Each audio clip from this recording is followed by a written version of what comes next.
নমস্কার বন্ধুরা, welcome to my channel মিঠুর পছন্দ। আজ আমি একটি পাকা চাল কুমড়োর রেসিপি শেয়ার করব।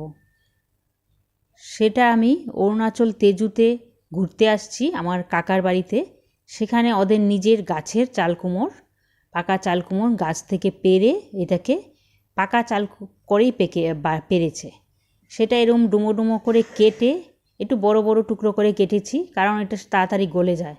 তার সাথে লঙ্কা রেখেছি কেটে, 2 টুকরো রসুন, জিরে, ধনে সেটাও রেডি করে রেখে দিয়েছি।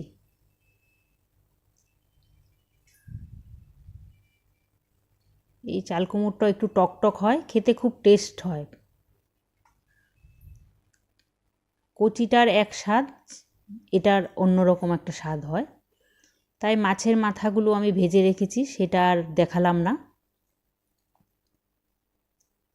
এখন কড়াইয়ে তেল গরম করে সেটার মধ্যে আমি 5 ফোড়ন দিয়ে দিয়েছি। তারপর আমি চাল কুমড়োগুলো সব ঢেলে দিলাম। চাল কুমড়ো দেওয়ার সাথে সাথে আমি সেখানে হলুদ দিয়ে দিলাম অল্প পরিমাণ মতো।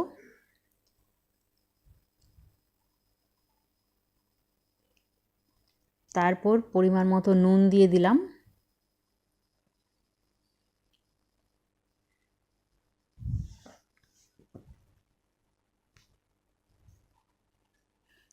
নুন দেওয়ার পর এভাবে একটু ভালো করে নেড়ে চেড়ে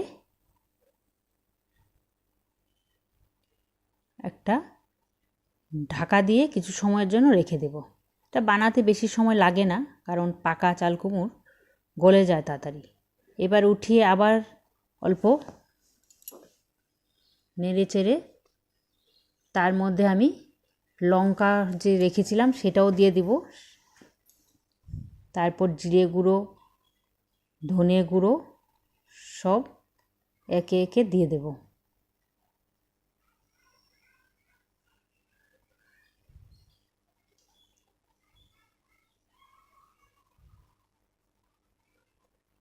তারপর আমি মাছের মাথাগুলোও একবারই দিয়ে দিলাম। তার সাথে রসুন 2 টুকরো রেখেছিলাম, সেটা কুড়িয়ে দিয়ে দিচ্ছি।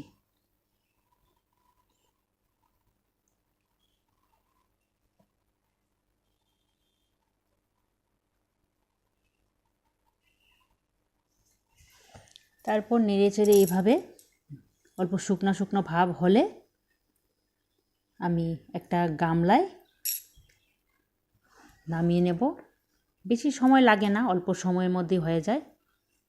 তাই আমার চাল কুমড়োটি, পাকা চাল কুমড়োটি কেমন লাগলো জানাবেন।